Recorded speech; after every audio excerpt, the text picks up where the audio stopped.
game week left before the campaign is over, and all this will be gone and replaced by the World Cup. What will I do with my life? Yeah, I just can't believe that we're about to finish this. But guys, let's cook. Here's your game with the 7 preview.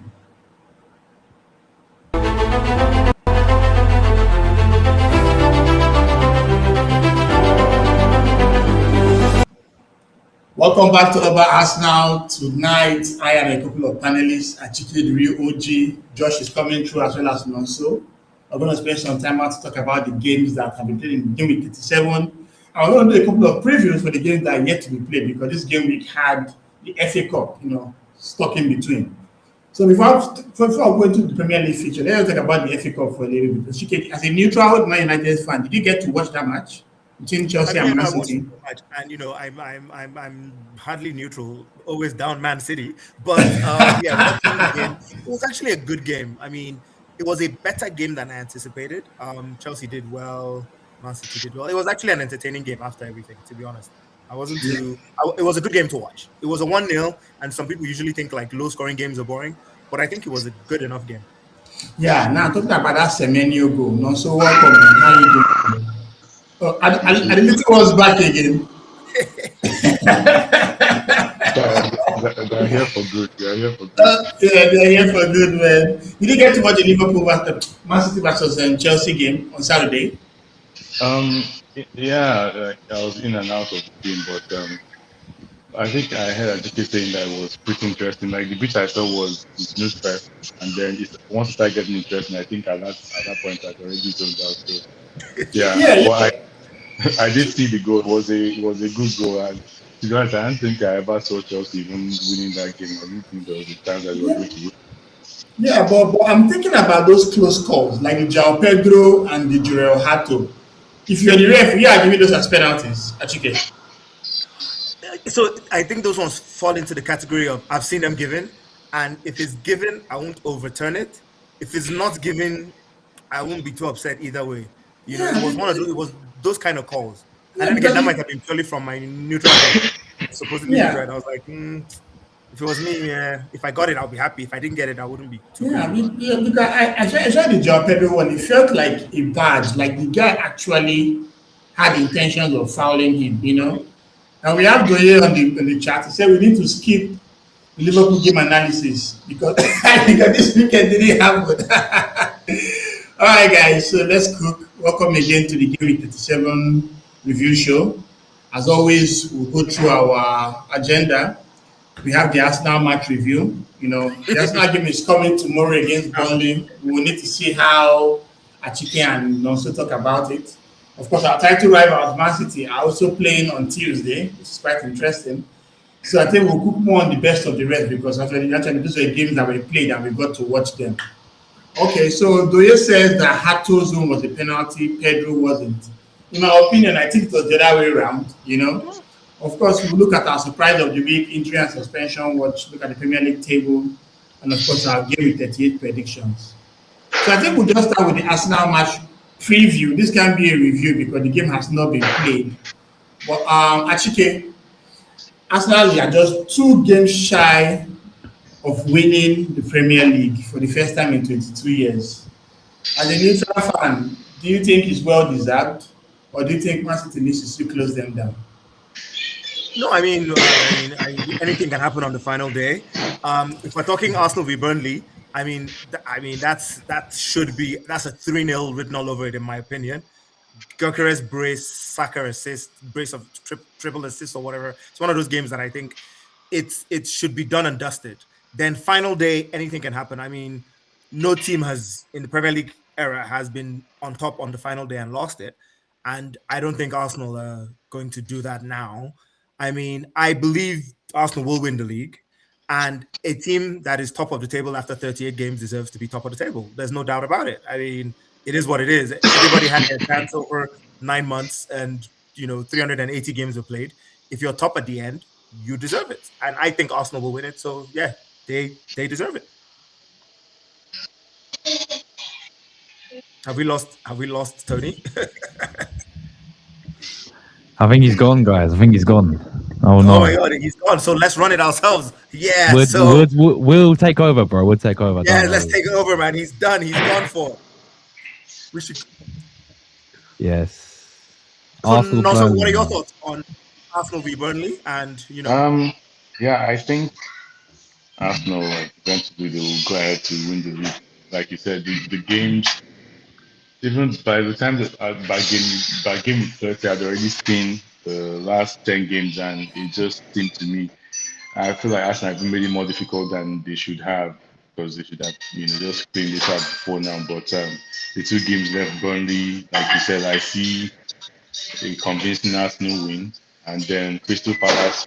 I don't know, is the Conference no, League final it's after after that. the It's after that. Yeah. So just they should yeah have. They should rest because just they played their full team today. yeah, I mean, just forget it. Star Like, there's started no today. point. Munoz Yeah, started today. Yeah. yeah. I feel like it's going to be one of those games where the Palace guys just, like, even when they concede, they're like, "Oh, you guys, good job." Like, there's nothing in it for them. So I don't see the only banner sleep here would be maybe against Burnley, and Burnley are already out, and just I don't see them. I honestly, it would take something spectacularly devastating for Arsenal to not win this league. Fair enough. Fair enough. Yeah, because one of the things people have been saying, Josh, is that the Palace game would have people fighting for a spot in that Conference League final. But I don't. Do you think it? Do you think that's the case, or do you think Palace are one of those teams that their starting 11 is their starting 11? They know who is going to play that final. Everyone fit, or how do you have a look at it? Well, do you know what it is? I saw the result today. I think they played obviously Brentford, didn't they? A 2-2 draw. And I think they played a pretty strong team, and they had a few injuries. I think Richards came off injured for them. So I'm looking at it thinking, is Glasner going to really risk? Bear in mind, it's only 3 days. 3 days after is a Conference League Sunday to final. Wednesday, yeah. And not just a trophy, but also that you look at where they're in the league right now. They're like, they have nothing to play for Europe, do they? I think they're like 14th or something. Yeah. So the Premier League's over for them. But you win that trophy. It's fantastic for like Palace. Obviously, I know they won the FA Cup last year and all that, but to add a European trophy, I think is big for them. And the first time of asking as well, because that was their first trophy last time as well. Yeah. Yeah, exactly. So and also the other thing you get from winning the Conference League is you're going to get Europa League, right? Next season. Straight up. So there's 2 things to look at there for Palace, and I do believe Glasner was actually in a similar situation at Frankfurt when he won them Europa League. Is he didn't really have anything to play for Bundesliga, and he takes his European competitions very, very seriously. So I think we're going to see quite similar. I do not expect him to play the likes of Sarr, Walton in the midfield. Mateta. I think that'd be stupid, because could you imagine if one of them gets a really bad injury against us? Crazy. All the blame will go on him. They'll all go on him for rotating in a point. This game, because they've got nothing to play for in the Premier League. So yeah, I do expect to play a rotated side. But on this game against Burnley, yeah, I mean, listen, they're already relegated. They no longer have Scott Parker anymore. They've got Michael Jackson as the manager. What a name! I know, crazy. What a name. So yeah, I mean. Yeah, of course, it is favourable for Arsenal, but we just have to make sure that we go and do the job, man. I'm hoping for some goals. I'm hoping for obviously a clean sheet, and I think, I mean, Burnley, they're just playing for a bit of pride.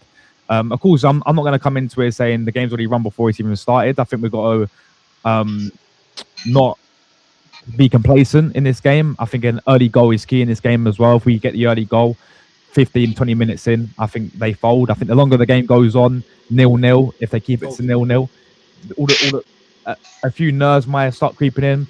And we've had a few games like this, like Wolves at the start of this, Wolves at the Emirates. We got a last-minute winner. Wolves at the Molineux, bottom of the league, as we know, is a 2-2 draw. We played very, very bad in that game. So, and if you guys remember 2022-23 season, we played Southampton in the 3-3 draw. They were bottom of the league. They was already relegated pretty much at the time. And again, we took them lightly, I think, and we ended up getting punished for that. So, of course, I'm expecting Arsenal. I think for me, the game what I'm looking at as one as the league that I'm going to look back on is the last week's game against West Ham. In the way we did it as well, when the odds were he's getting really late into the game, still 0-0, really nervy, on edge. West Ham fight for their lives, obviously. But I think that Trossard's goals has ultimately we're going to look back on and say, you know what, we've won the league, because I think that was the toughest game out of these three. So yeah, I'm expecting that we beat Burnley quite comfortably, hopefully. Yeah, on the Trossard thing, because I remember when you guys got him, because he was a bit older, he wasn't the profile that Arsenal were going for at the time, and it was, I guess last week was what he was bought for. It might be 2-3 seasons down the line, but that's where you want that level of experience, that not to use an Americanism, clutch mentality. Mm-hmm. But yeah, also, I'm a Man United fan, so everybody knows who my player of the year is. But my alternate player of the season, his save on Fernandes, when it was, not his save, Fernandes missed when it was what? It was still 0-0 in the 70th minute. 0-0, yeah. Because if that went in, game. They could have just shut up shop, and it was an interesting game, and especially because I think there was a bit of revenge, because over the past couple of seasons, West Ham results have been tricky. I think there was the 1-1 where I think Rice lost the ball, or was it Rice took the ball from Partey a couple of years ago. Yeah, you know what I'm talking about. And there was a 2-2 as well. But yeah, no. When we were 2-0 up in that game, the 2-2 you're on about, yeah, and then we I remember that as well. Okay, that's Arsenal Burnley. So let's talk about the other title contender, Man City. They won yesterday. Yeah, but they played, I guess, what we would call their first team. Mm-hmm. So they have Bournemouth on Tuesday, which is the day after you guys. Yeah, well, on Tuesday. What are your thoughts on that game? So how do you think it's going to go? Are they going to go full strength, depending on what happens tomorrow, or just play it? Irrespective of what happens tomorrow, I feel like if I were Pep, I'll go full strength. There's nothing to play for again. You're not saving anyone for anything. So they're not in any European final or anything. So they have 2 trophies in a bad season. So why not just give it your shot and do your own bit? And Pep is that kind of manager. Just do your own bit and see what happens. Just go full strength tomorrow, beat Bournemouth. You can never tell. Maybe last day, Father decide, you know what? We just want to do one for the history books and really give it to.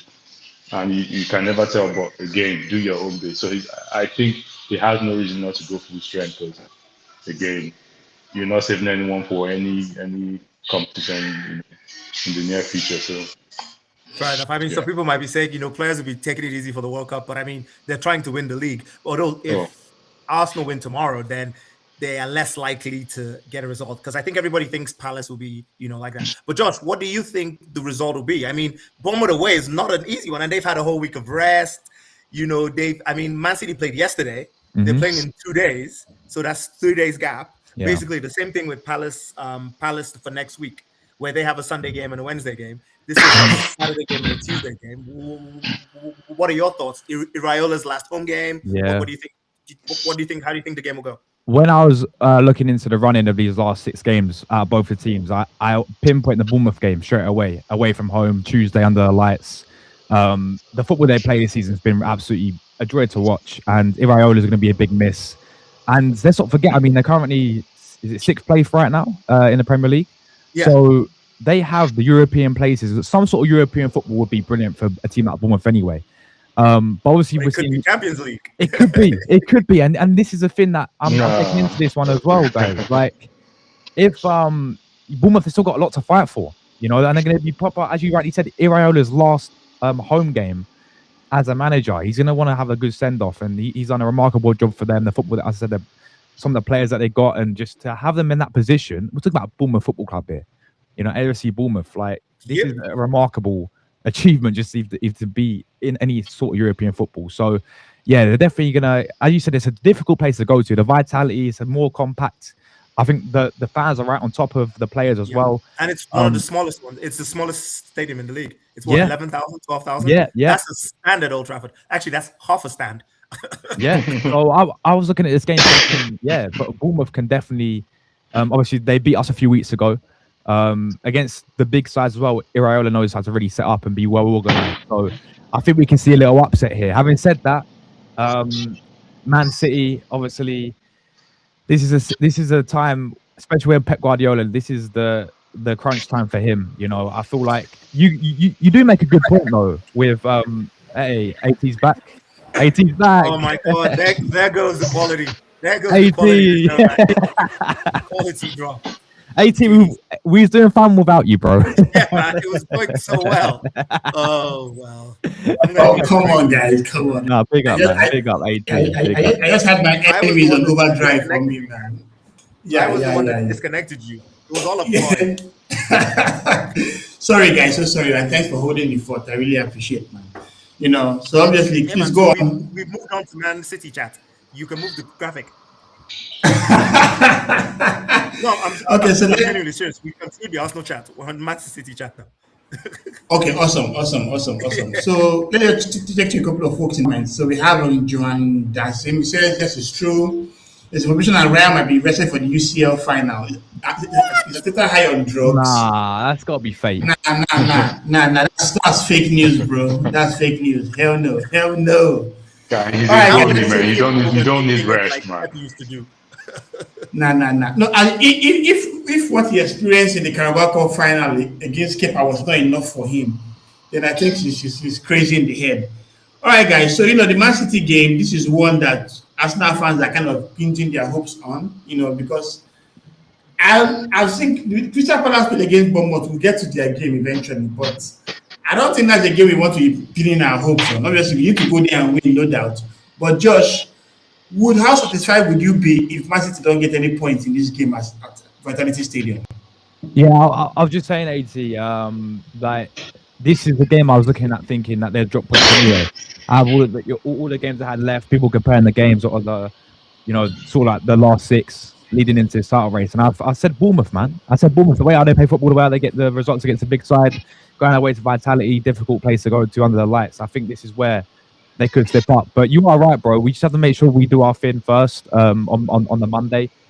Don't overlook Burnley. Don't be complacent. Get the 3 points, and you never know. We could be champions before we even play against Palace. Yep. Because if we beat Burnley, I think even if they draw, isn't it? Even if they draw against Bournemouth, then we are confirmed champions. Burnley and they draw, it's done. So looking at that result, if we beat Burnley, we can put the biggest pressure we're ever going to put on them for the rest of the season. Like they have to win. You have to go away to Bournemouth. You have to beat an informed Iraola Bournemouth side.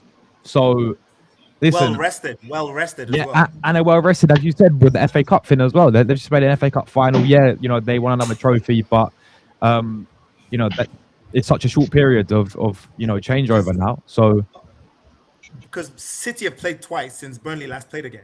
Because City played Wednesday against who was it? Brentford. Was it Brentford? Brentford. No, Brentford. Palace. No, Palace. Sorry, Crystal Palace. Yeah. They played Palace Chelsea Saturday, and Bournemouth have been chilling. Exactly. And I want to know, so let me hear your thoughts on this. In the game against Chelsea, and even in the Palace game, their underbelly is still showing. So, with the way Bournemouth attacks in transition, do you think they can really get at City? Oh, of course they could. Like the way this season has gone, like it could easily be like a City Everton game where it ends 3-3, or even they could even lose it. So it's like you said, the underbelly has been exposed the entirety of this season, and I'd expect it to be a tough one. I feel like I get the hunch that it might just be a narrow win for Man City, but irrespective of that, I still see Arsenal winning. So it wouldn't be, if it were to end 3-3, I wouldn't be like, oh, that's surprising. If it were to end 2-1, I wouldn't be surprised. Like if City don't concede, then they stand a chance of winning, because I still feel like Doku or someone could just do something and just make it 1-0. But again, it's for Bournemouth, if they don't let the pressure of trying to get into Europe get to them. So that Ryan has been outstanding. I feel like he's one that could really, really get at Man City's defense. In fact, the whole team, like, I like the way they play. Yeah. Honestly, it could just end up being one of those games where City are just like properly exposed and season over. Bro, the fact that they lost some of their key players as well, Bournemouth. They lost Semenyo to obviously City. He's going to be returning. They're unbeaten since they lost Semenyo. That's not lost again. Yeah, 16 games, man. Yeah, exactly. actually, so speaking of Semenyo, obviously this guy has been a revelation since he joined Man City.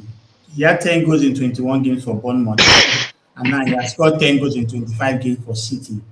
How big of an impact has he made for the club, and do you think he will build on this next season, or we have second season syndrome? Oh no, I no, because you see, as of last season, we were like, this is a player. I mean, people forget a lot of people went for him in the summer, but they couldn't agree. That was one of the issues Amorim had, because Amorim went for him, they just couldn't agree a fee, or was it they couldn't agree salary? He's a quality player. He's 2-footed. I think he has the highest last season. He had the highest proportion of shots on his weaker foot than any player in the league. He's 2-footed. He's smart. He's quick. He's big. What's his weaker foot, by the way? Huh? What's his weaker foot, by the way? You see, exactly. Is he right-footed? Is he left-footed? I think you would say it's his left foot because he takes penalties with his right. But then we've had some players who take penalties with both. You know. Sorry. Quick quiz. Yeah, for my people in the house. Who are the only two Premier League footballers to have scored penalties with both feet in the history of the Premier League? Okay, can you give us one of them is Nigerian. Hint. One of them is Nigerian. Yep. Yakubu. Nope. Nigerian. Okocha. Obafemi Martins. Obago. Oh yes, Obafemi Martins and Bobby Zamora. The only two players who have scored penalties with both feet. Because usually penalties are how you know what someone's stronger foot is. Because even Cazorla, who could take corners with both feet, penalties he kept for his right. He kept penalties for his right because, there's too much riding on it. But sorry, back on Semenyo. And I also think he's part of the core that Man City would like to build on because of his versatility. If Pep leaves like he should, or like he's saying he will, or like you wish. You've done your worst, man. It's okay. Leave now. Let other people have fun. But like we're saying, no. So Semenyo has been a key player. He would have more goals as well if he was taking penalties, which he did for Bournemouth. So if you're talking about his 12 goals in 25 games, that could have been 15 goals with the 3 penalties Haaland has taken while he's been there. He's a quality player. It was a cheat code that Man City could get him in January, could get McGahey. It's crazy. I have a very deep hatred for those guys, but that's another story. Yeah. So, Josh, how happy are you with the potential news that Pep is leaving? That guy has oppressed our souls as our fans, man. Buzzing. Yeah, I'm buzzing. Listen, look, as long as we win the league this season, before he leaves, I want us to win so we beat him into the league title, bro. Yeah, no good him leaving this season, and we imagine we lose this league title and we never beat Pep. Arteta will not beat Pep to Premier League title. So, listen, he is unbelievable, elite. One of the best we've seen as a manager. The job he's done at City, he's won everything there is to win at City. When he's at Bayern, Barca, it's Pep Guardiola, man. So I don't know what's next for him. It'd be interesting to see what he goes into. That maybe Italy, the national team could international football tempt him. A different style, obviously. A completely new challenge for him. So it'd be interesting to see the future of Pep. But yeah, it's a huge bonus. It's Pep Guardiola leaving. It's like I'm not putting them on the same bracket. Yeah, I'm not putting these managers on the same bracket. But it was quite refreshing when Klopp left Liverpool as well, because I've rated Klopp very, very highly. And again, the job that he did with them was remarkable as well. So when he left, again, respect for him as a manager because what he did. But again, it was quite sort of refreshing. And now you see, I know Slot won the league last season, but now you obviously see them what's happening in their situation. Slot won it off of Klopp's setup. And that was pretty much people could make an argument that it's top team. So, but I'm a United fan. I'm not defending Liverpool, but I think the Slot slander is a bit much. It's not easy to win 38 game league season, guys. Come on. I hear it, and also with Liverpool, all the money that they spent and all the new players that they got. Didn't gel in. The best players from last season got older and worse. They got rid of players like Luis Diaz and all that to Bayern Munich, which I still think I look back on and think that's a mistake for them. But yeah, listen, with Pep, him leaving, I think the next candidate's going to be Enzo, most likely. Obviously, so we'll see what he does there, but. Yeah, it's definitely a big bonus, but as I said, win the league this season, so we actually beat him to this league title for once. Awesome. All right, so let's get to the best of the rest. And no better place to start than, of course, the game between Liverpool and Aston Villa. Aston Villa has actually been in some kind of terrible kind of form. But for some reason, that night against Liverpool, everything just worked out well. Watkins was the Watkins of old. Even have a Liverpool fan in the chat, Jordan, because bro as always. So also you're a Liverpool fan. Can you help me break down this game? What you didn't like, and your thoughts for the future? Because you guys, the performances in recent weeks have been very poor, and Well, this was just basically the culmination of it. thankfully, it was a work day and work hour, so I did not see the game.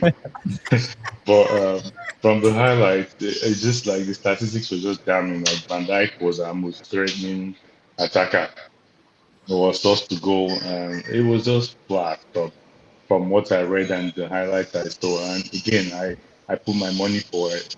Aston Villa to beat Liverpool just because I just feel there's just something wrong with the dressing room right now with slot and Salah tension, and you can see rubbing off of everyone else and the quality that we lost, or the players that we currently have seem better because of the quality that we lost. Like Diaz made Gakpo look all that much better. Gakpo is just flat. Like you play him as a striker. Like this guy, I don't know what the plan is. If you have Gakpo as your number nine, but again, like I said, it's the drop in form has been crazy. But the defenders, the midfielders, Gravenberch, McAllister from last season is those different players this season. And again, not surprising. Hopefully, we build on what we take the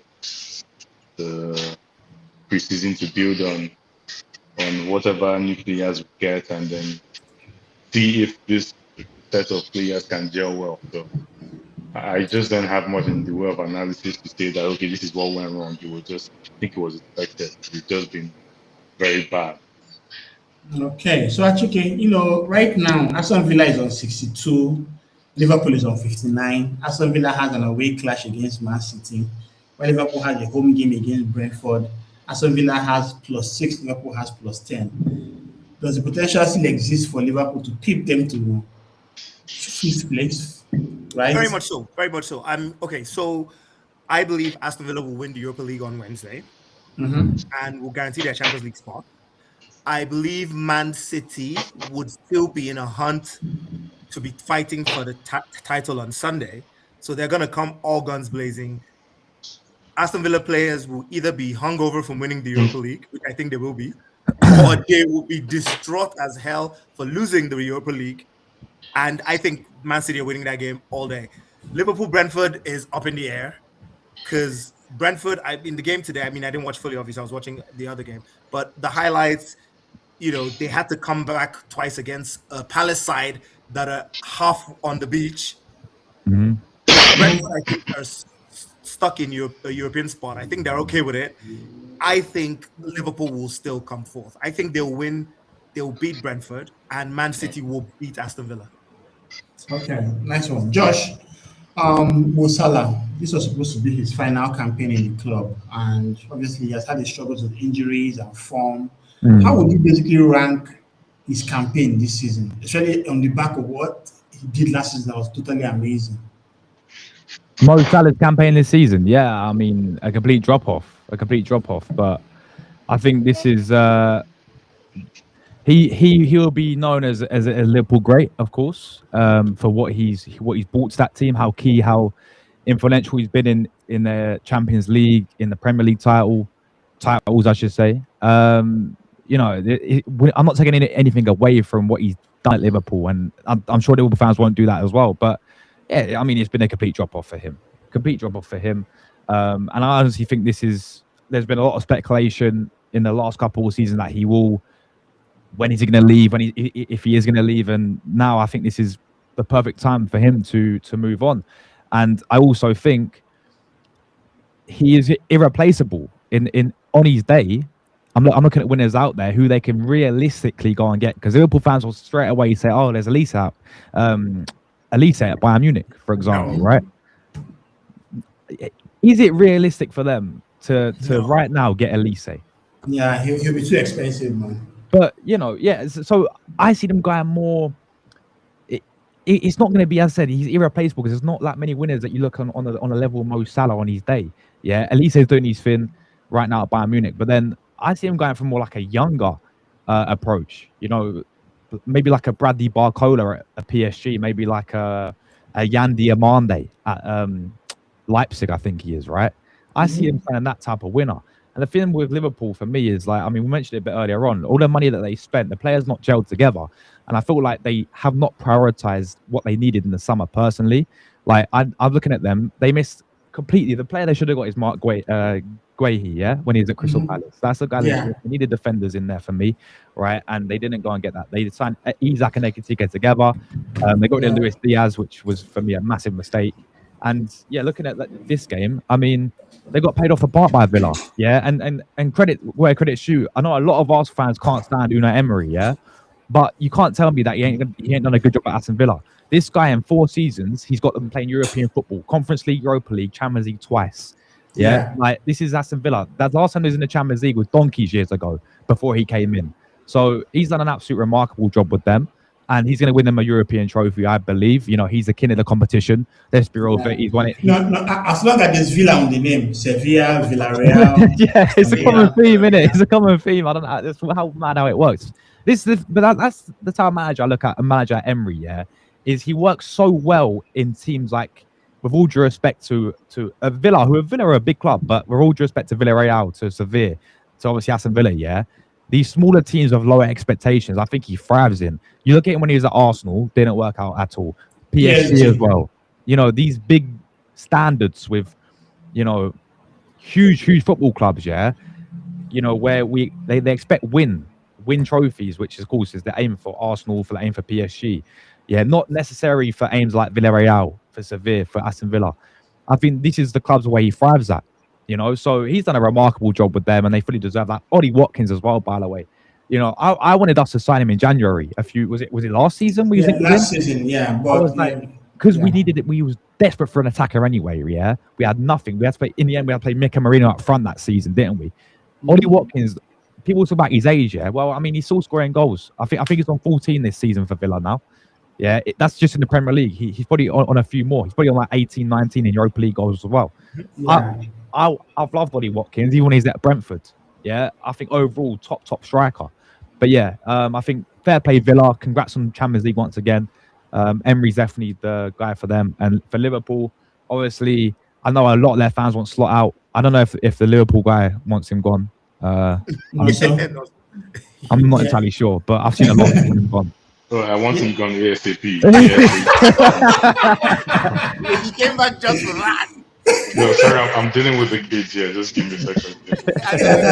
That's so we just had to call you out, man. If there's one thing I get across today, is that I want Slot gone. Yeah, man. Yeah, so I was quite surprised with who Alonso to Chelsea thing. Although we'll get to the Chelsea slide soon. But with him being available, why didn't Liverpool go for him? Who, me? Yeah.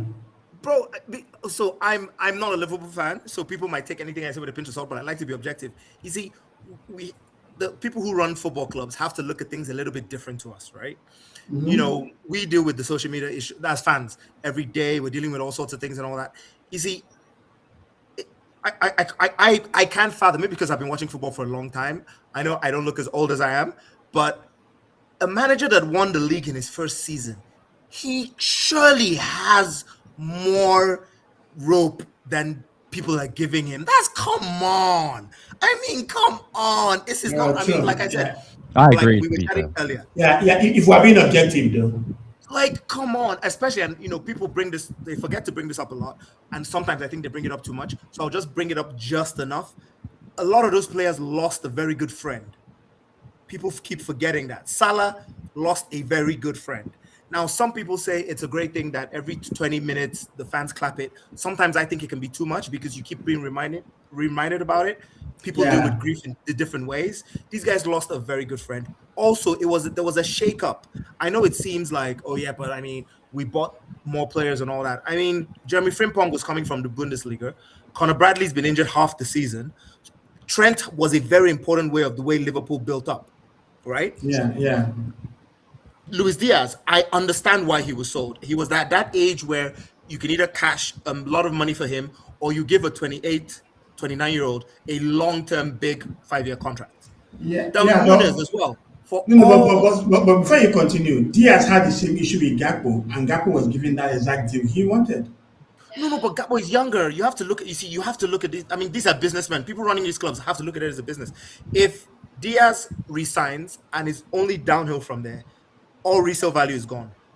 Gakpo can still have a bad season, have an average season, and you can sell him for something similar because he wasn't that Yeah, expensive. What he was yeah. 30 million or Yeah, something. so 5 million was still good money for Diaz. It Though. was great money. Let's be honest, but it was great money for Diaz, because another thing, Darwin Nunes, for all the insults he gets, he was one of those guys that used to chip in goals in important games. I can't remember which match it was. I think it was Brentford, yeah. and it was 0-0 to the 78th The minute. chaos he brings is important.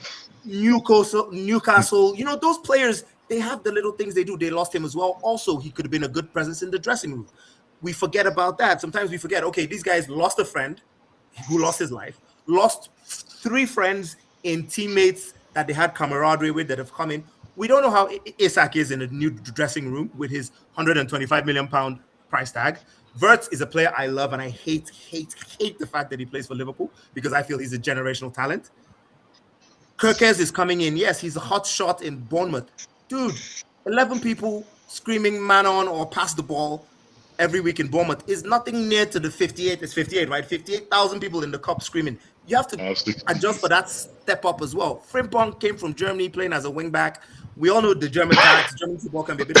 Anyway, the long and short of this is that obviously I want Liverpool's downfall as much as anything, as a Man United fan. But objectively, I think Slot has had the goodwill he should have bought from last year should last 2 seasons. We're just so obviously we get a lot of football on our phones every day. We get banter from rival fans and all of that. But Liverpool might still come fourth this year in a season we're calling a terrible season. Yeah, let's be objective about it. In a season that we're saying they should sack their manager, they might come fourth, be in the Champions League, have recovered from their world record signing was injured for a long time. They lost a player. Their captain should not be playing every game at 34. Brand new centre back they bought in August got injured his first game for the season. Leone or whatever his name is. He got an ACL in his first game. Injuries have decimated them. They've lost their keeper for a spell out. Wirtz has been out for a spell out. Ekitike, their young hotshot striker who was leading the team in scoring, got a nasty ankle injury. That a lot has happened, but we're so results driven. No, how can they, after winning the league, coming fourth? I'm like, guys, people are allowed a bad season. People forget Fergie came third once, or was it twice? You know what I mean? It's not, because a friend of mine was asking me what were Fergie's targets, for example. There was a time he wrote in his book that his target was every season a title challenge and quarterfinals in the cups. It wasn't win every season. You know what I mean? We have to I don't know. I mean, I find it fantastic because if there's discord in my enemy's camp, I'm pleased. But I'm like, see, I hear you, and can you hear me? Yeah, go ahead. I hear you, and everything you said is very valid. But I think there's just a dislikability that not fair enough from my and nerves. you know what? That is actually He is very not a likable, and that's something we have to think about. He's not a likable human being. It's very important because I believe as a Man United fan, a lot of Amorim's wahala was he just used to talk too much. That's a key part because in his press conferences, Slot yarns a lot of trash. And it happens, to be he's fair, not likable. Klopp, even in his bad season, I'm like, ride or die, leave this guy. Leave him there. Confidence, which at the end of the day, and you're right, you know what? You're actually right, because at the end of the day, that's what you want from your manager. When all chips are down, I still believe in this guy. You know what I mean? I'll run through brick walls for this guy. So fair enough. So Josh, bring your dinner, bring your lunch, then you get whooped. Exactly. Man. I'm on fire, you get whooped again, man. Yeah. All right, so let's go to the next picture. Obviously, this is a good one for Chike. Since Michael Carrick took over at Man United, I don't think any manager has had more points than him. Can you see the arrogant sip of water he just took once he saw the man? He's like, not water. Yeah, obviously not. So Achike, as a Man U fan now, obviously you guys were in the trenches for quite a while with Ruben Amorim, and I disagree. wait, just 1 second. No, I'm not going to let the slander because you have recordings on this same podcast. Go back to October. Go back to October. But yeah, the When one Amorim was still the that manager, you said you're not and going to he lose said any game United at would all, right? qualify for the Champions League. Go back. The recordings are there, right? These episodes are there forever, right? Yeah. Fair enough. But the key thing is this: with Michael Carrick, has he done enough to retain the job, or do you think he should still go out 120%. there? No, 120%. I don't want now. Here's the thing, right? Because like we were saying with Slot and other managers, right?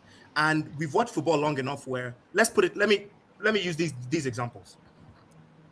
Some managers used Unai Emery earlier, right? Now, based on body of work, yeah, Arteta is not a better manager than Emery, right? But Arteta is a better Arsenal manager than Emery. People don't realize that those things are very key because being in the right place at the right time is so. Like for example, right? On a slot, I wish Nonso was still. I don't know if he's still on. Yeah, he is. But he's just occupied. Jurgen Klopp. Dortmund are the team I follow in Germany, right? I remember Tony, from our football FM days, yeah. Jurgen Klopp. I say Slop, sorry. Jurgen Klopp, right? It was a slip of tongue. He is a Liverpool manager. As much as I hate them and whatever, he represents what a Liverpool manager should be, which is why, even though it was just a league title and all that, he inspired that city. He got them, he got them. Let me put it that way. He got Liverpool. The same way, to be fair, when Mourinho first came to Chelsea, he got Chelsea.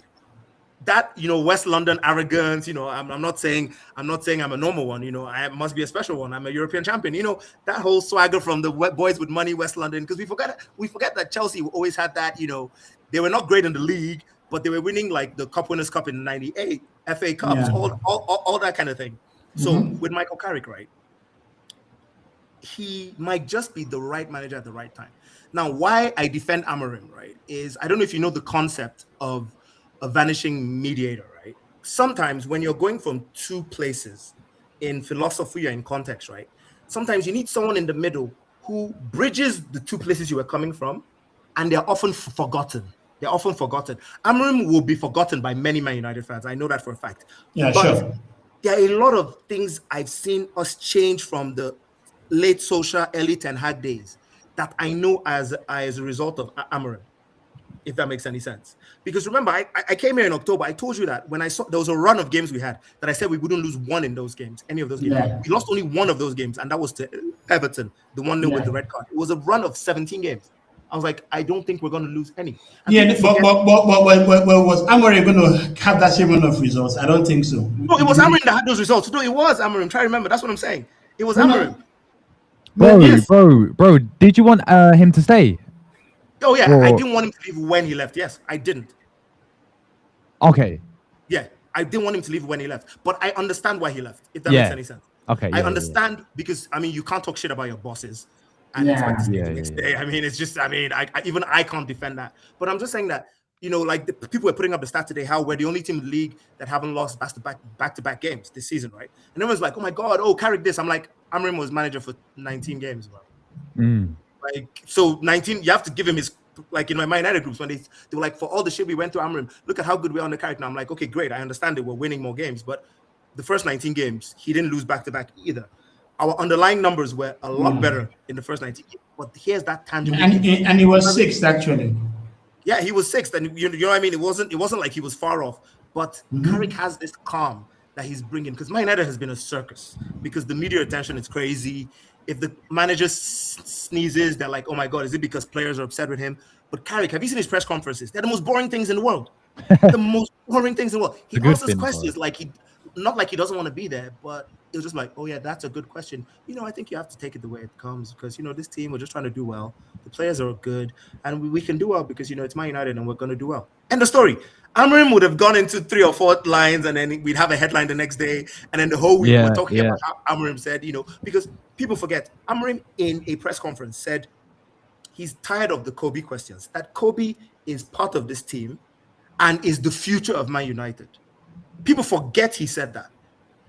They're like, oh, he hated Kobe. He was just trying to say that where I want this guy to play is where my captain currently plays. So he has to wait for his chance, which is not the most ridiculous thing to say in the world.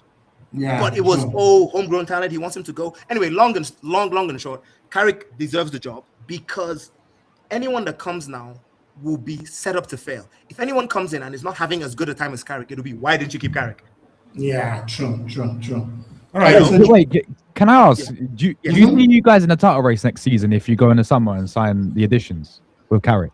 It depends on the additions. Okay. Yeah. Oh, no. I mean, if we get 3 midfielders, right? Yeah. And another striker, because I think we do need another striker. I mean, I'm secretly crossing my fingers, but I know this won't happen because of the way we run the club now. I want Lewandowski on a free to be the old head to teach Sesko how to be a striker. That would be the best thing ever. Imagine learning from Lewandowski. That would be fantastic. But you see, next season, right? What is it? This season, we're what, 12 points behind or 11 points behind? Mm-hmm. Now, I think with the right midfield additions, we can be similar than whoever the best team is next season. No, you guys are tied to contenders. No, it depends on the additions. We don't have a midfield currently. We just have one midfielder currently. We just have Menu. I mean, Ugarte hasn't worked out. I feel sorry for the kid. Then again, I've seen Premier League situations where a player has a bad couple of seasons. Look at Casemiro. People were calling him washed up. I told people that the system doesn't suit a 33-year-old guy who's never been quick. They're like, nah, he's washed. Now this season, they're like, oh, I wish he would stay another season. I'm like, even if he stays another season, don't expect this same season. This worked out for him once a week. Yeah, lots of runners around him, and he was fresh, and he had mind to do dirty work for him.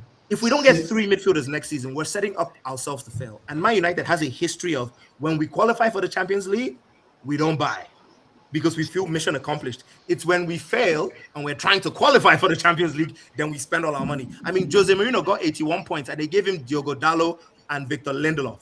Mm-hmm. No, and Fred. Sorry, Diogo Dalot and Fred. The same summer, Pep got 100 points and broke his transfer record to get Mahrez. Yeah, it happens to us all the time. When we do qualify, people forget. Ten Hag's first season came third, won a trophy. Who did we get? Mason Mount and Rasmus Højlund. Yeah, not terrible players, but they're not players that are showing you want to push on. But look at last summer when we came 15th. You're giving me Cunha, you're giving me Mbeumo, you're giving me Sesko. I'm like, where was that when we were a better team? Yeah, so George, let's talk about Nottingham Forest. They began the campaign so terribly. Edu had that fight with Espirito Santo. He was sacked. They brought in Postecoglou, who was basically the opposite of Marinakis he's oh my days. Then there was Sean Dyche, the Satan football guy, and of course Vitor Pereira. But now that they are safe, do you think Nottingham Forest is going to go like crazy in transfer window again? Because they really spent a lot of money this summer. They did. And you also got to look at the players they have now in their team. I see a few of them moving on potentially. Elliot Anderson in the midfield.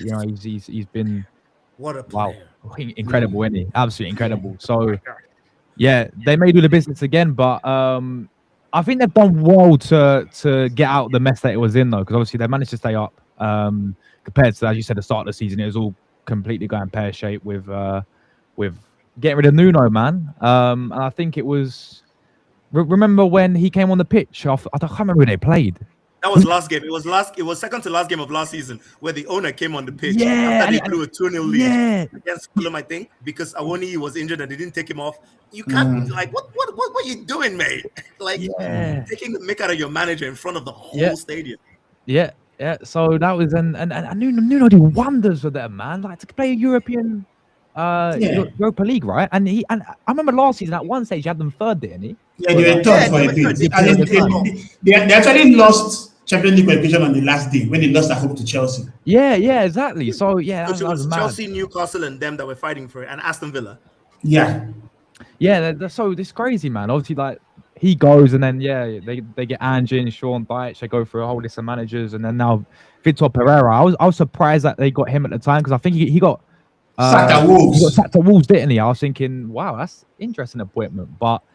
He's done his thing. Obviously, they put up a good fight in Europe as well in that Europa League semi-final. I know in the second leg they got absolutely battered, but they went deep in that competition to get semis. So yeah, I mean, look, I don't know Vitor Pereira if he's going to replicate anything similar to what Nuno did in terms of European places, but he's managed to get them out of the mess. He's managed to steady this ship a little bit. Will they go on and sign players? Probably, but at the same time, how big will the likes of Elliot Anderson be? If he moves on, how big? I mean, I rate both their centre backs, Mikhailovic Murillo and and Milenkovic. Murillo, right, as well. Yeah. So, So awesome. So quick question. In hindsight, should they have stayed in the Conference League? Because they had a seventh place finish, then they snitched their way to the Europa when they went to report the Lyon, the Lyon and Crystal Palace situation. Now Palace is in the Conference League final. They went to the semis and lost to Villa. So in hindsight, do you think they should have stayed in it? For some reason, I think England You're saying, will always win the Conference League. sorry, you're asking this question like they wanted to leave the Conference League. Of course they did. They're the ones that reported. They don't went to snitch now. Crystal Palace now. They don't want to get snitch now. Crystal Palace. So Crystal Palace were dumped to the Conference League, then they went up to the Europa League. Yeah, because when you win the FA Cup, you get to Europa League. Yeah, Oh, that's true. That's true. yeah, they filed a complaint.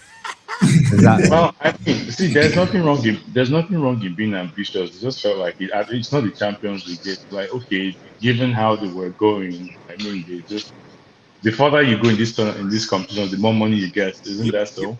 So I mean, if again, like he said, it's a business. Anywhere you're going to make more money, you will try to make more money. Like personally, as a Liverpool fan, this season, I don't want us to make the Champions League so we can re-strategize. But as a business, we need to make the Champions League because it means more revenue. So of course, I don't think they were thinking of it in that manner. Like, okay, let's stay in the Conference League so that we could possibly win this one. Who says they would win the Conference League? So, sorry, the Europa League. Yeah. I mean, it's not. Yeah, it's a business. Everyone is looking at how. Also, with Forest, they have a big enough squad where I think if you're not scared for your life like they were last year, they will do well. Like Elliot Anderson is going, I understand that, but I'm sorry. Have you seen the other guys they have? Yates is a good player. Yeah, they still have Douglas Lewis. There's what's his name? Douglas Lewis. Nicolas Rodriguez, Dominguez. Sangare, Dominguez. They have players, so I think, and also if they lose Anderson, it's going to be for 80, 90.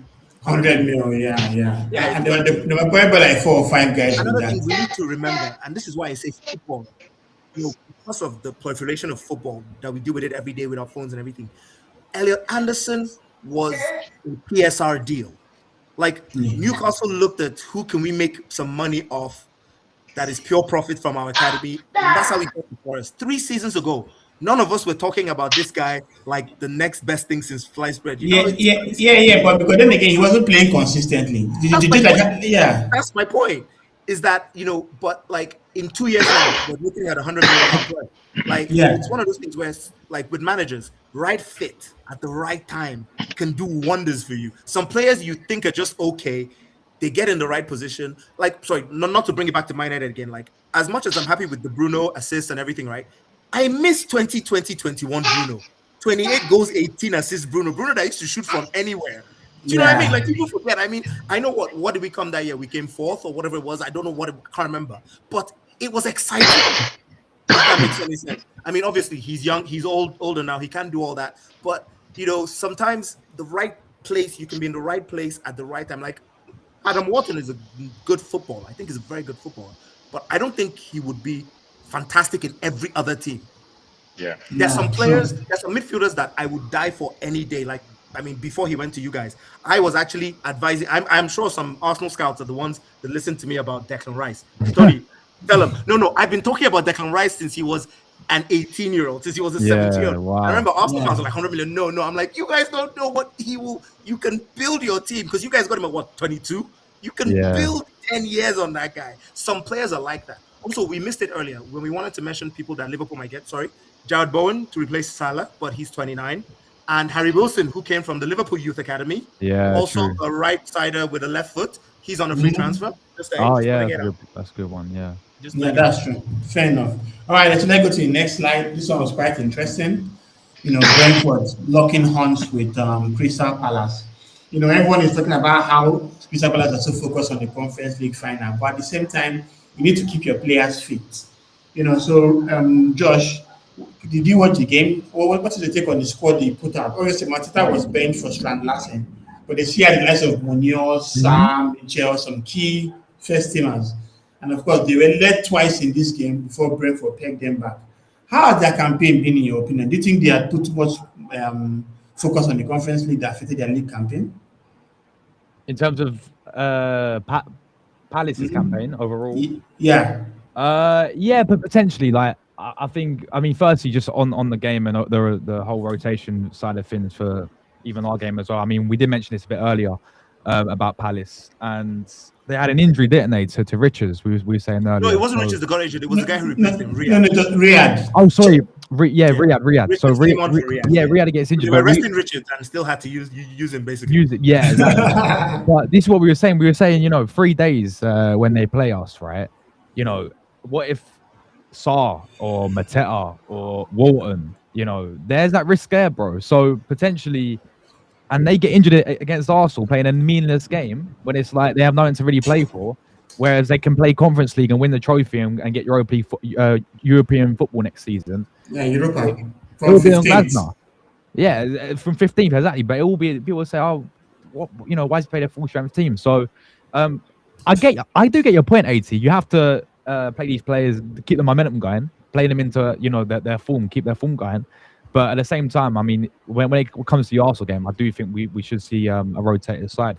But as for their campaign, I think playing European football for a team like a Palace, like a Forest, like even a Villa, I think it can play an effect when they play Thursdays and then you got a Premier League game on a Sunday. Sunday, yeah. These teams need the big squad. I think Palace has got some good, decent additions, decent squad players in there, but it definitely does play an effect. It's not like look at Arsenal squad depth, AT. How we can rotate in all 4 competitions effectively, right? Compare it to a team like Palace, man. It's difficult. So, and I think they've always sort of in the recent years, they've always been that club that has never been really in the risk of getting relegated. But Oh yeah, they finished between 11th and 14th Yeah. every season. every season, pretty much. So Yeah, Yeah. every season.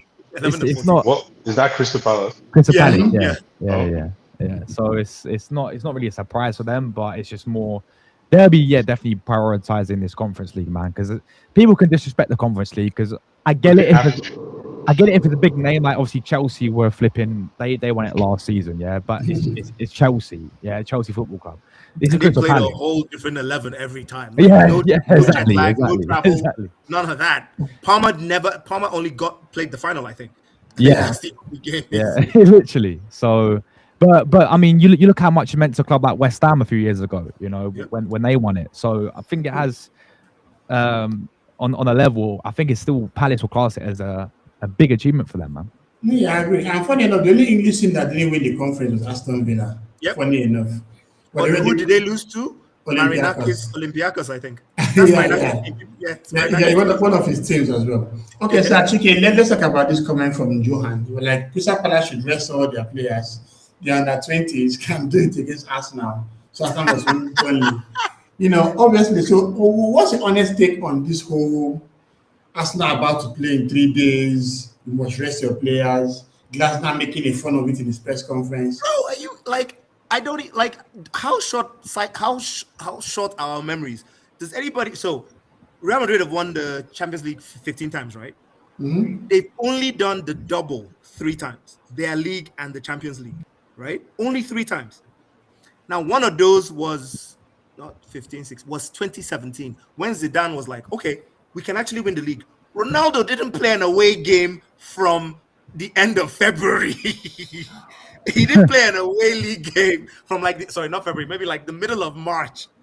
It was Higuain and everybody else that were doing the away games. Ronaldo was banking. That's the year he scored his 17 or 18 Champions League goals. He was playing Champions League and home games. Champions League and home games. If Real Madrid can do that to win the European League, Crystal Palace better get their mind right. When Fergie had a Champions League final, because when it was still on Wednesdays, had a Champions League final in '08 versus Chelsea in the midweek. Those were the days where, I mean, I don't know if you remember any of these guys. Remember Fraser Campbell, those kind of United players. Yeah, Yeah. it's normal. I don't even see why it's a question. You focus on the more important thing. Palace are currently 15th, right? They can only go up one spot. Yeah, they can only go up one spot. They can only go down one spot. They can either finish 14th, 15th, or 16th. So even if they want to win versus Arsenal, if Forest win, then Forest will get ahead of them. Sorry, not Forest. Who's the ahead of them? Sorry, who's ahead of them? Sorry, Leeds. They're Yeah, 2 points Leeds. behind Leeds.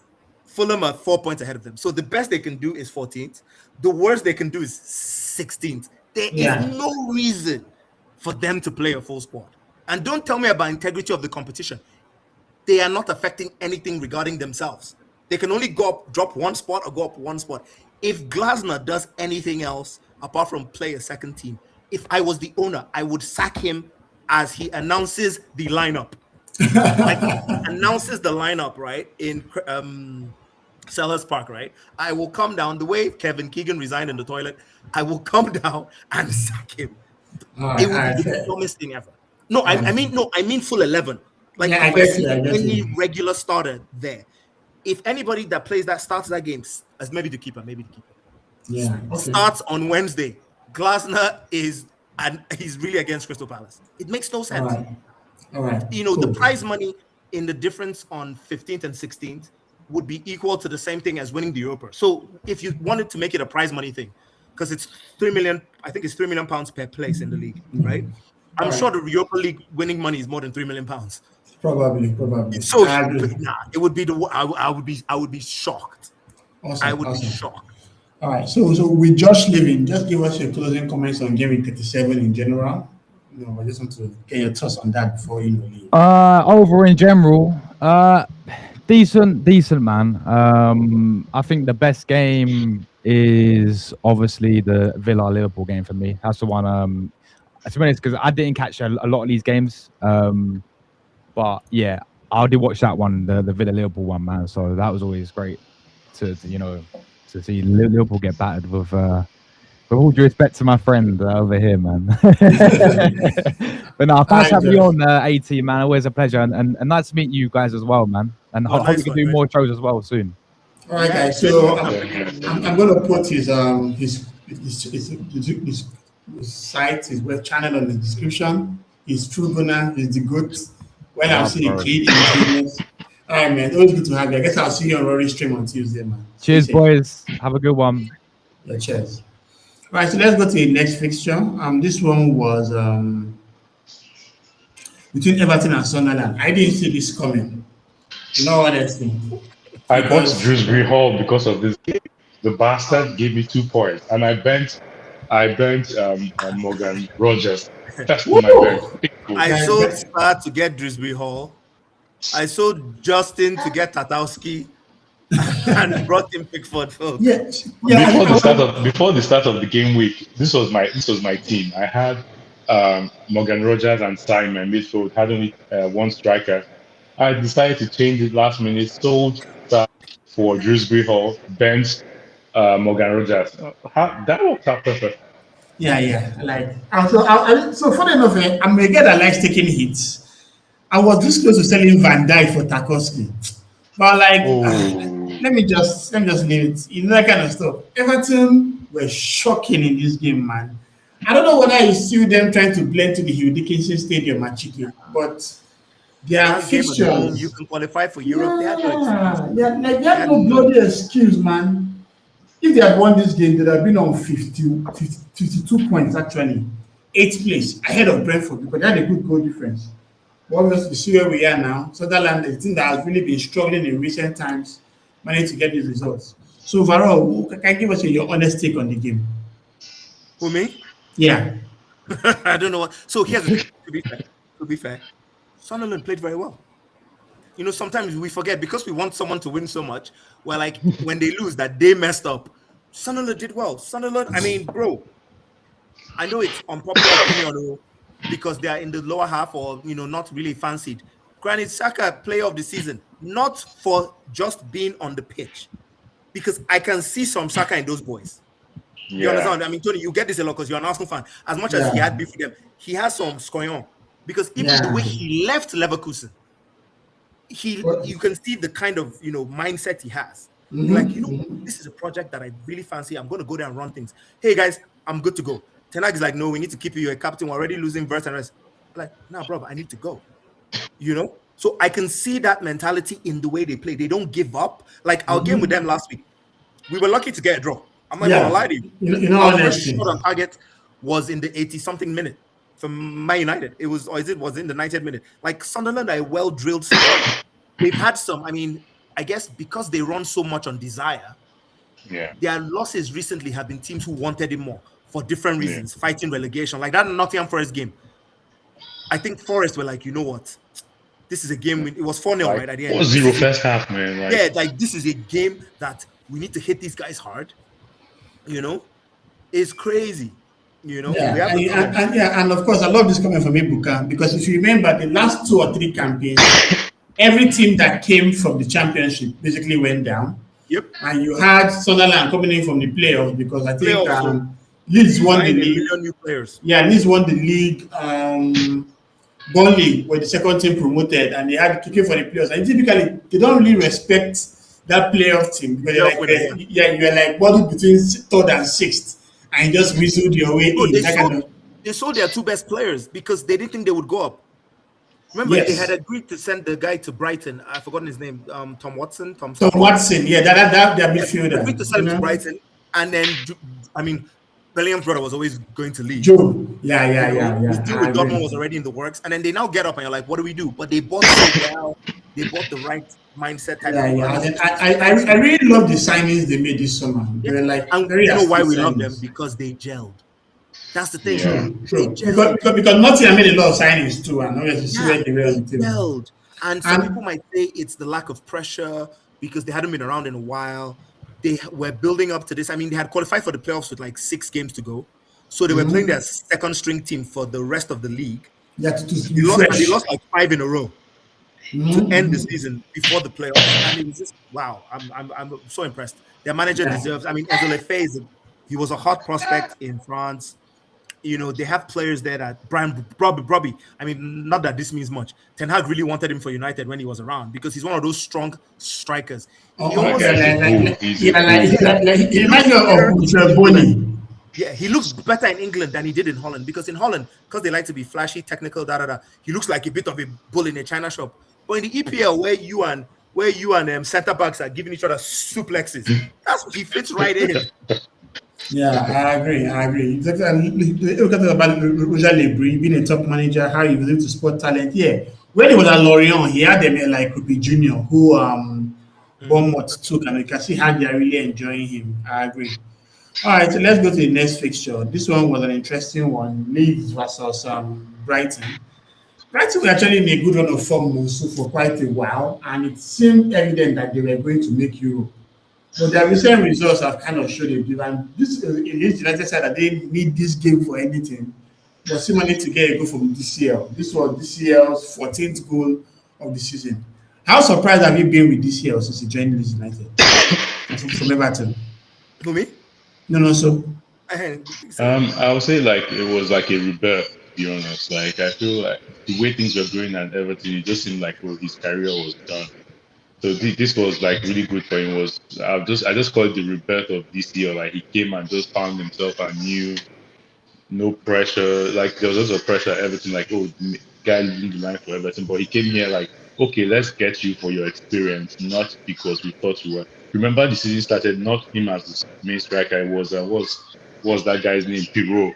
Pirot. Match yourself. Yeah, because people scored 19 goals in the championship. Exactly. So he came in to just be that older head, like you said, like maybe trying to get Lewandowski to be that old guy with experience. And look at now, he's paid them back in leaps and bounds, like just important goals at the right time. That experience is really coming to fore now. So I'm really happy for him. Like remember, this guy was like a Liverpool boy too. I'm sorry, I confused him. He's like his Everton boy. Okay, sorry. Well, Liverpool the town. Liverpool the town, yeah. But I'm just really happy for him. I feel like there's something about him. Like you can see he genuinely works hard, and even when he doesn't score, like he just wants to contribute to the team. Like I like players like that who are like selfless. Yeah, So awesome. he's Awesome. You know, Achike, the loss of Joao Pedro was a big one for Brighton. And I know they bought a couple of youngsters from Greece, but they still had to hold it back with Danny Welbeck, you know. So, do you think they should have done more in the summer to invest? Or it's where they are on the table now? Do you think that it is a good campaign for them? So it's just one of those things, yeah. You know, like they say the same about directors of football, that their work shows years after. People forget that last season, not this summer, the season before summer, Brighton spent the net most in the world. Net transfer was the highest in the world. And we know that they're a club that buy for the future, right? Yeah. So this season, yeah, it's been all right, all right. I won't be surprised next season these guys will come fifth. With those guys they bought 2 seasons ago, and we'll be wondering how they did it again. Now, this season, there have been some injuries, a little bit of niggles here and there. Yeah. Mitoma has not been the same since those 2 seasons ago, where he was Yeah. It's really jumping cooking. the ball from 70 yards from the keeper like a feather, like a I'm feather. telling you. Where he was, Woo. where people trying to watch his GoPro videos from university, from his dribbling, you know. So seasons happen like this, and manager is very young. Let's not forget that. They are always in flux. Man United played their part in unsettling Baleba. That this was meant to be his breakout season. Yeah. Yeah. They got the Kuiper. The Kuiper didn't start as well as he could, but look at how he's doing this towards the end of the season. Toward the end, yeah. I mean, because I knew how good he was before. He was in my fantasy league team, like my squad, and was playing for Initially. like games. Yeah, But because in Bruges he has like a very good record. he's ended. Yeah, he has ended with a good record now. He started just okay, then they benched him for a while. It was now Kadilog. Now Kadilog is now left midfielder. He's now left back. You know, small improvements here and there. Their midfield, you know, I mean, look at what people forget. They sold Gross and got him back because something Yeah. obviously wasn't clicking. And since he came back, he's been playing 90 minutes every game. You know, True. trying to take you back a little bit. You see, people like to yab me because they think I'm a nostalgia merchant. I am a nostalgia merchant though. But when this year was on a free, in my Man United groups, I said, "Oh, just carry this guy. Let him just be there, not have the pressure of playing every week." Bringing him here and there, he's a real fox in the box. I mean, we all remember the ultimate fox in the box that flopped. Francis Jeffers. But Scam artist. and the goals he scored. I remember if you saw that time where they showed the heat map of his goals, all in a straight line from the 6-yard box, from all these loose balls and everything. Players, especially at Premier League level, do not become rubbish overnight. True. There are a lot of factors that come into it, but we're so, and I know I keep going on about this, but I write essays on this thing all the time. This watching the football we watch too much and talk about it 247 on our phones. We have such short memories and low patience. This guy was injured for a while and was coming back into a desperate Everton team. So you're coming back from injury. There's no chill. You have to be the best. Yeah. Every miss you miss is like, oh my God, is that the miss that sends Everton down? There's so much. But he got into Leeds, had time. I mean, forget my old age. When he took off his shirt after that goal today, did you see that 6-pack? My goodness. That guy, for those first few months he was not playing, was probably finally getting his fitness back in the gym, getting healthy, staying there. They too are not rushing him. Remember, when they had 2 games during the festive period, we're like, hey, can we captain him? Can we not captain him? He wasn't starting 2 games in a row. Yeah. It was when it came back to once a week. These are these things that we sometimes forget. Like that Casemiro thing. When that whole Jamie Carragher, I saw it keep bringing back to Man U. That thing was paining my soul. I'm like, Casemiro. You see, they are saying football has left. I'm like, we do not our shape left around him. But anyway, back to DCL. Good player. I'm happy for him. I really hope. I think he's more likely to be on the plane as the second striker than Watkins. Yeah, based on form though. Based on Or form. they should carry both. Or they should carry both. Because his work rate. His work rate is incredible. Like people don't see what that guy. Like he's always worrying. Hurricanes work rate too. So I'm thinking basically you're taking 3 strikers because they have 1 striker who starts every game, and maybe I think it should be Hurricane, DCL, and Watkins. Personally. I mean, Welbeck would be a fairy tale, but I mean, I feel like let's just stop it there. Like just. I mean, I would love it personally because let me not show my age here. I was at Danny Welbeck's debut his Old Trafford debut. I was literally at that game. I was literally at that. Like, when they say he's an old man at 34, and I'm like, but I saw the first game he ever played. How old? I didn't see it as a baby. Please, this old we're talking about. This old is in football terms, though, because He's in football terms, so Messi. I'm older than Messi by a single day. So I'm older than Ronaldo. I'm older than Modric, that they say is a grandfather. I'm older than Thiago Silva, that they say his son should be played. oh, You know. All right. So But yeah, now, but anyway, I forgot to mention the most important thing. Man, Brighton, they broke my heart. I did not see that. I forgot it because I tried to wipe that result. I sold Leeds players. Justin is on my bench for Van Hecker. I sold DCL for Welbeck. Like, what's going on? yeah, I agree. I agree. All right. So let's talk about Wolves and Fulham. This was just. I actually expected more from Fulham because Wolves is already a team that is relegated. Fulham, obviously, this was a friendly match now. This was a friendly match. Why is it Robinson taking penalties, please? yeah. Nah. So, okay. So, Machike, give me your honest take on Marco Silva. Like, I don't Marco know. Silva, yeah, it's interesting because that guy does well. Forget story. Fulham start the season very well. Then obviously he has to balance middle of season. He has to balance: are we a top team going for highest place in the league, or should we try and win a cup? You know, that kind of thing. And then they taper off so badly. But with the resources he has at his disposal, like think of it now, for a team that finished, 10th, 11th, 12th, 13th, whatever. There's never really, except was it not Jean-Pauline at that time, there's never really any player you say you want from them. Yeah. If that makes any sense. Like, and speaking of Robinson, I scored today. 2 seasons ago, He was so hot. Robinson was the one. Yeah, he was the player I wanted to be our next left back at Man United because I felt he was solid, didn't get injured, whatever. But look at this season, got one injury, never really got back in the team. Sessegnon was playing there, other people were playing there. It's gone that way. Marco Silva is the kind of manager that I genuinely believe, forget he already lives in West London and all that, he would be a good Chelsea manager for this their project they're trying to do, where here are the players you have, coach them to the best of their ability. If you understand what I mean, I don't think he has that X factor to be the huge difference, but I think the kind of manager is even good players. They will play together. Yeah. So And if we agree that Chelsea players are very talented, then Marco Silva might be wonderful for them. yeah, I get you. That's a big if we believe. No, that's what I'm saying. No, because some people complain that they're underachieving. I tell some people, like, I can argue for both sides. Underachieving based on, do you think their players are worthy of such? Or is it the Chelsea name? Now, if you believe their players are world-class players and everything, then they're underachieving. If you believe they are good, prospective young players, then they're kind of doing all right now because young players must be erratic. Yeah, I agree. All right, so the last fixture before we go to the surprise of the week was the Newcastle West Ham game. I kind of had mixed feelings about it because it seems like Newcastle West Ham are going down. Obviously I needed to win my game against them last week.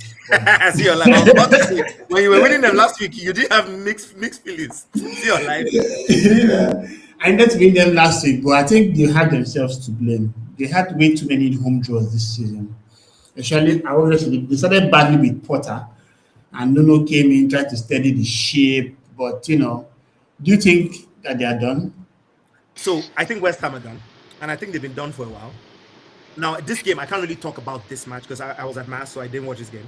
I just saw the scores when I came back, so I can't contribute on the match itself. But their season overall, it's been an interesting one because look at how many points they have. They've not been a terrible team. But so this year's Premier League, right? The ceiling dropped a bit, but the floor raised. Like these Wolves we're talking about. If they were, they were hopeless for a lot of it by Premier League standards. If they were in some other leagues, they worry some people. Now West Ham had a problem, and it was scoring goals and all that. They fixed it in January, got some new players, put some burden off my man Jared Bowen, who is going to be in the most precarious situation ever because he's married to the daughter of West Ham's biggest fan in the world, Danny Dyer, the actor. He's captain. Can he leave West Ham? They've tied his blood destiny to West Ham. They've tied it. No, this is actually serious. Because Danny Dyer has his box, has his season, whatever. he said it that West Ham till you die, as I'm giving you my daughter to marry, because you know Danny Dyer now, the actor. Yeah, He's the yeah, yeah, biggest yeah. West Ham fan out there. So now they're probably going to get relegated. It's going to be difficult. From a selfish point of view, I love Mateus Fernandez. I think Mateus Fernandez, Mateus Fernandez, Mateus Fernandez to me is Vitinha before Vitinha, because people forget how Vitinha was in Wolves. In He Wolves, wasn't yeah. strong enough. He was a bit Yeah, I remember. touchy. Fernandez is strong and has the touches. I would give anything to get that guy, because I believe he's still at that. He's 21, 22. He can either be a 6, an 8, maybe a 10. 10, yeah. Very He's that versatile. talented to me. I Chris, agree. I really get what you're saying here, because you know how we always talk about some players going from smaller teams to bigger teams and not being able to cope. Some Yeah. players don't do well as much. When they now come up there, You it's like, see their holy realness, crap, who is you this? understand? Like, Because their mind, they are the kind of player that don't need to be thinking of relegation fight. They need to be thinking of how to wow the crowd. Vitinha, when you watch him again in Wolves, you see it was there, but there are some passes, there's some things you won't do. But it's like, if I lose this ball and they score, we're going to be relegated. I don't have time for that. But in PSG, if we lose this ball and they score, we will score 4. Yeah, I agree. You And know, and Ibuka had a very, very valid comment about Marco Silva.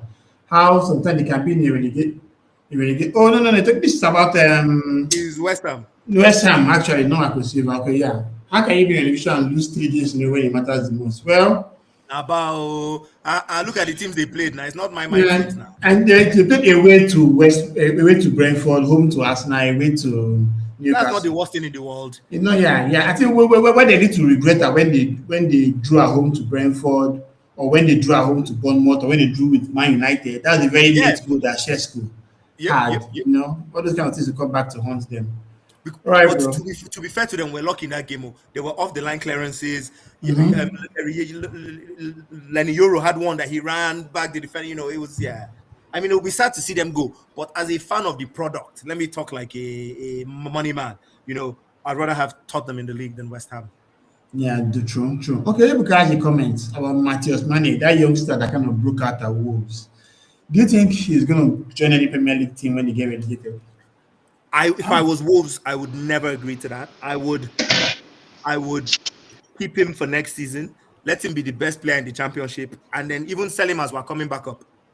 Yeah. That Because makes this is sense. the lowest his value will ever be.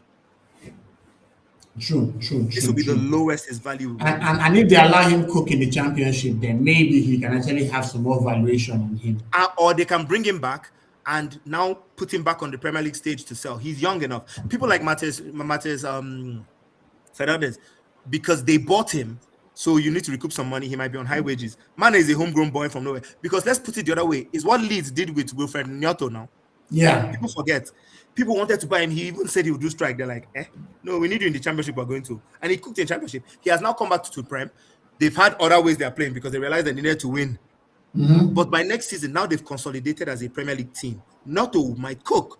They might sell one of these other guys, maybe Dan James to some Champions League club, or one of those guys, and then give Notto more games because he's young. Notto was 19 at the time. He's still just 21. Yeah, I agree with you.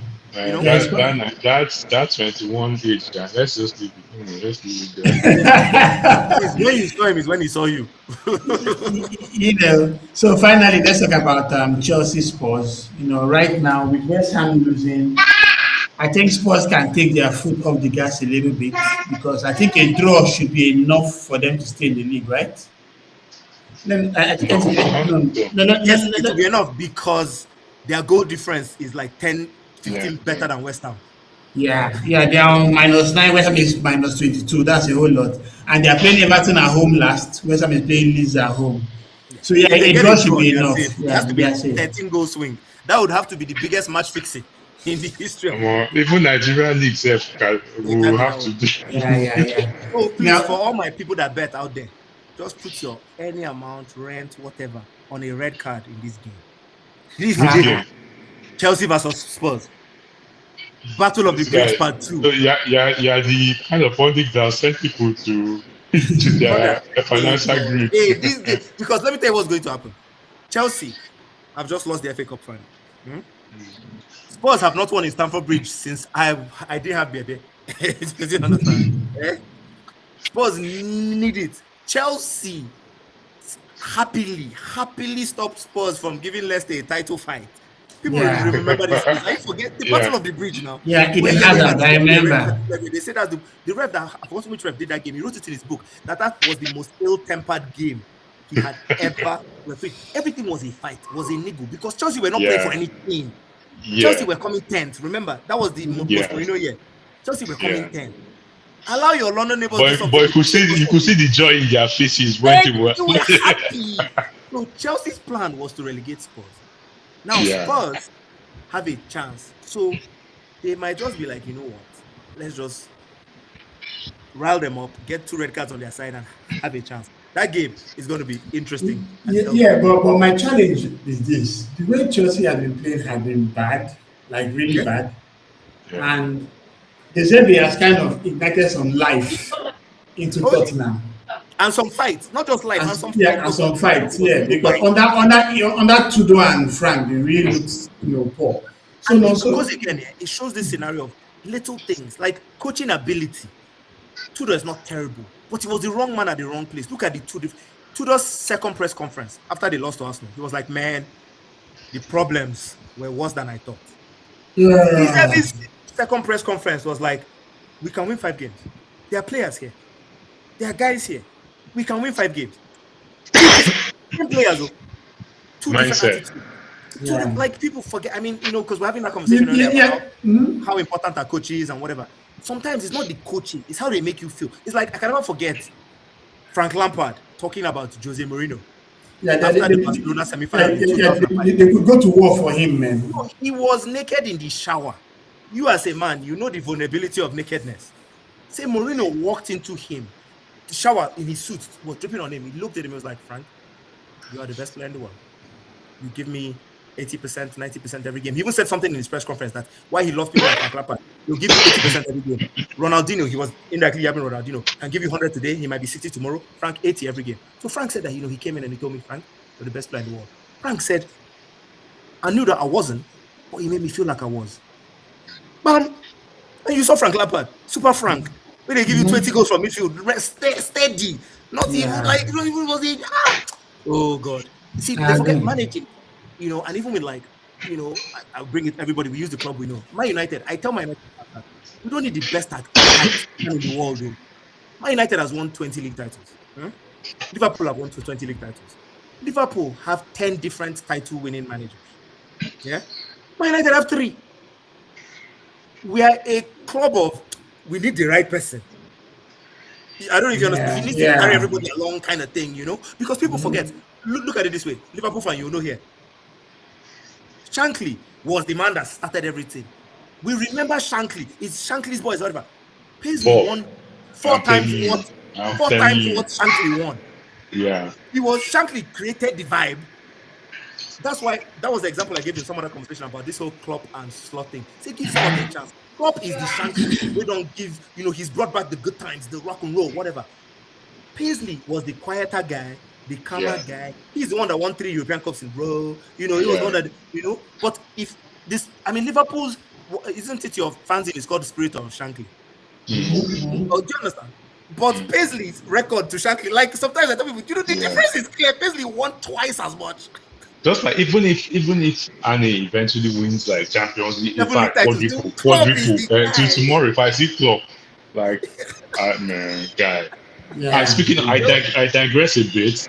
Speaking about mentality of midfielders, the Netflix series coming out in a few days. I'm looking forward to seeing what happened at halftime in Istanbul. That should be quite interesting. So here's the thing, right? Like, that was one of the worst days in my life ever. Like, no, because for those that know me very well, my first European love is AC Milan.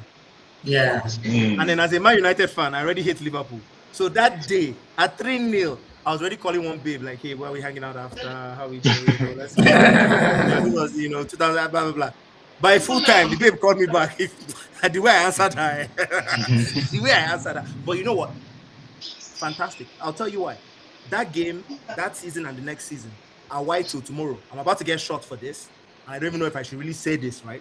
I say Steven Gerrard is the best Premier League midfielder of all time. People don't agree with me. But what football is to me, in that game, there was one particular period of play. I think it was Yeah. Serginho. Was it Serginho on the left or something? Yeah? And that was when, was it, who was that your right back? The black guy that had already gotten injured that was limping. Is it Jimmy Traore? One Yeah. of those guys. Yeah. So Serginho or the Ambrosini, one of those guys was running. That guy was limping. Oh boy, Steven Gerrard ran. Yeah. He tackled that guy as he was sliding. His armband slid off his hand. He stood up and did the armband in one sweet motion like this. Hey, I said that's football. I used Steven Gerrard to chop money in the mid 2000s. I was in Abuja 2006 World Cup after that goal in the West Ham final. The 3-3 West Ham final. FA Cup. Sweden. Gerrard entered. I was in Abuja in some place called Mediterranean. I said, this guy don't enter. England had qualified the first two games. So the third game was a dead rubber. It was against Sweden. It was 2-0. England eventually qualified 2-2. Gerrard did the 2-1 then. I think Joko did the 2-2. As Gerrard entered, I said, Gerrard entered, they go score now. One guy was like, we'll put 5K. I said, why not? Now we'll just put the 5K. Just to watch the game, just out of yarns or mouth. Gerrard now scored. The guy looked at me like I was one prophet. I said, no, it's I know this time. Awesome. No, mentality, mindset. Chelsea Spurs is going to be a hell of a game. It will be so entertaining. It's during working hours for me too, but I go find a way. I agree. All right, so let's talk about surprise of the week. Achike, what game surprised you the most? This I don't know. They were so. In fact, I'm upset. I don't even want to remember. Sunderland, Everton, Leeds, Brighton. Surprise. Actually, full surprise. I won't lie. The Liverpool game, to an extent, because Villa have a final in 4 days.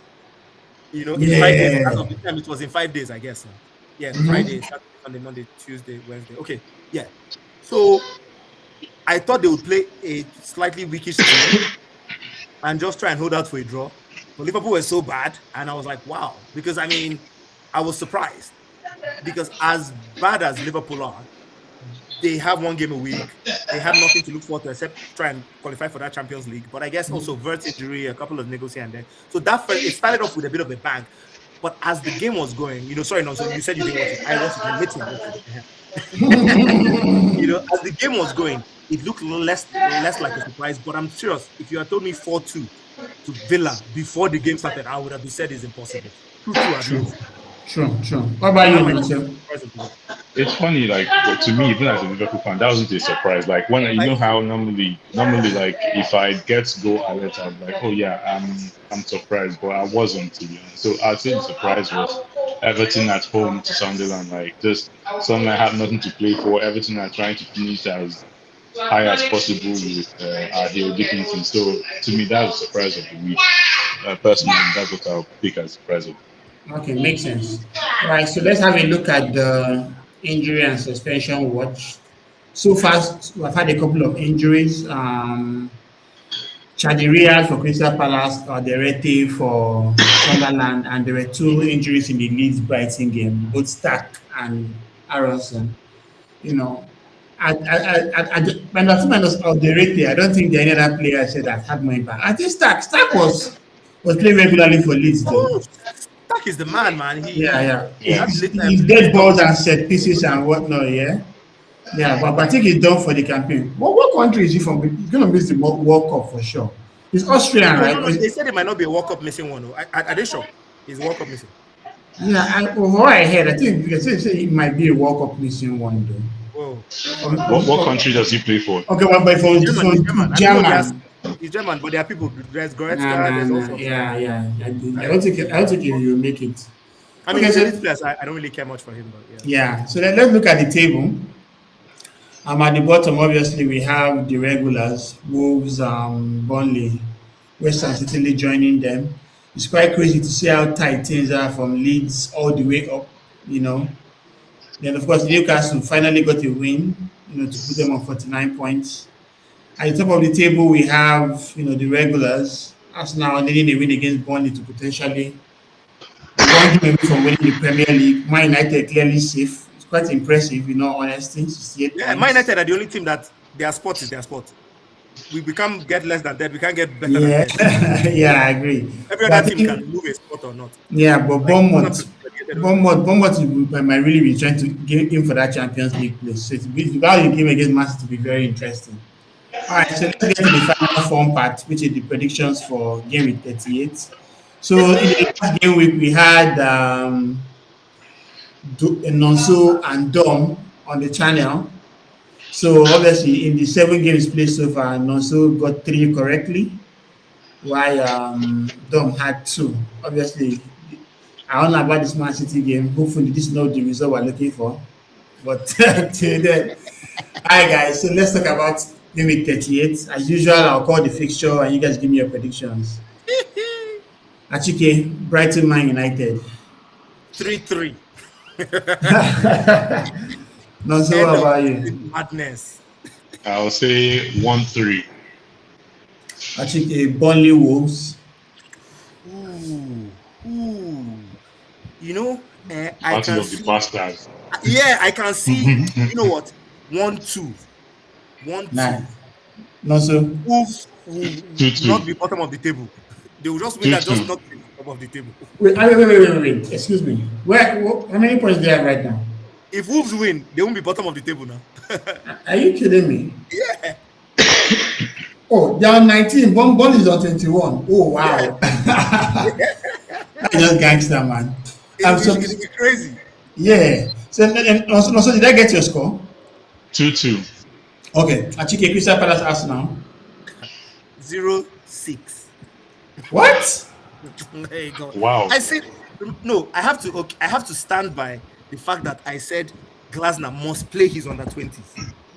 Yeah, and Arsenal will need to win to get those. Okay. Let me. Can I change it? Yeah, you can, please. 0-4. Okay, now, so what about you? I'll say 0-3 just because by the second goal it will just be more party atmosphere. That's why I think if you reach 6, I'm telling you. No. It won't get to 6. No, 0-3. Let me just keep it. So why do I have a feeling that this game will not be needed? It's probably might not. By the time you see the starting lineup, you just know it will be needed. Yeah, no, I'm coming from the part that if we win Burnley and I have a big hunt that City might drop points against Burnley. Yeah. I don't know. I just have that fear. Okay, this my prediction is based on that they will need to win the game. Yeah. Last day, true. Yeah, that works. Fulham, Newcastle, Achike. Fulham, two teams that don't know what they want in life. You know what? Fulham have done me serious thing before. 0-0. Also, Let me think about this one. I will say 1-2. Okay, Achike, Liverpool, Brentford. It's a friendly match too. Henderson, Van der Beek, they'll just be there to celebrate. It will be, depending, because Liverpool need to win it to pass Aston Villa that are going to lose. But I think Liverpool, Anfield, Salah's last game, I can see a nice 3-1, 2-1, 3-1. Ah, God, just like it's Liverpool. I can't be too positive about Liverpool. 3-1 to Liverpool. Also, well, I don't know. If Slot decides to play Salah, that guy looks like someone that has beef. Like I keep malice. So he might just bench Salah and just bring him on like 20 minutes to go.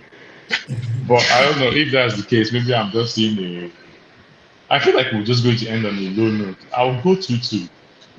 Okay. Achike, Man City, Aston Villa. By the way, sorry, I just realized, please, for the Crystal Palace and Man City games, can we give 2 predictions based on if they need to win or if they don't need to win? Yeah. There's some information we don't have. You understand? Yeah. So I can permit that. Go ahead. So my 0-4 was based on Arsenal need to win. Like Man City and Arsenal both won. The title is on the line. If the title is not on the line, I can see the game being, 0-2, 1-2. That's Crystal Palace Arsenal. Now, Man City Villa. Man City need to win. 5-1. But if the league is done already. If the league is done already, 2-1. Okay. No, so what about for you? Arsenal, Palace Arsenal, the league is done already. If the league is done already, it will just be like a very jolly 1-1. Let's just do that. You have conference. Since this is your home now, let your people not be too sad. 1-1. I have Champions League. 1-1. But if they did win 4-0. Okay. Then 0-4, sorry. Then zero City, points. if the league is done, what about City? If the league is done, wait, would Aston Villa have played their finals before then? Yes. Yes, they would have They played would their have final, played. either lost or won.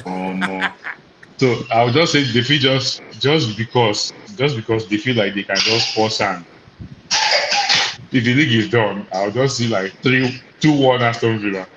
If As in 1-2. Man City One, won, two. Aston so, Villa 2. Man who's City is at home? home. Man City. Man City home. Oh, Man City home. Sorry. Yeah, 1-2 Aston Villa if the league is done. But if the league isn't done, then I'll just see 2-0. It won't be 2 because Man City are not, this is the post Kevin De Bruyne era. So Yeah. if De Bruyne was there, they'll be hammering passes left, right, center. So yeah, Yeah, so fair enough. All right, I took it. Nottingham Forest, Bournemouth. Ooh, Nottingham Forest Bournemouth. Based on Nottingham Forest Bournemouth. Based on Bournemouth have less days rest. And, Forest are on a high. I think this will be and they won Champions League football. Bournemouth want big football, she. Mm-hmm. But Nottingham Forest no they agree. Kai, I think based on what I saw with Forest today, 2-2. I don't No, think Bournemouth. so 2-3 to the Bournemouth. nice. Spurs Everton, Achike.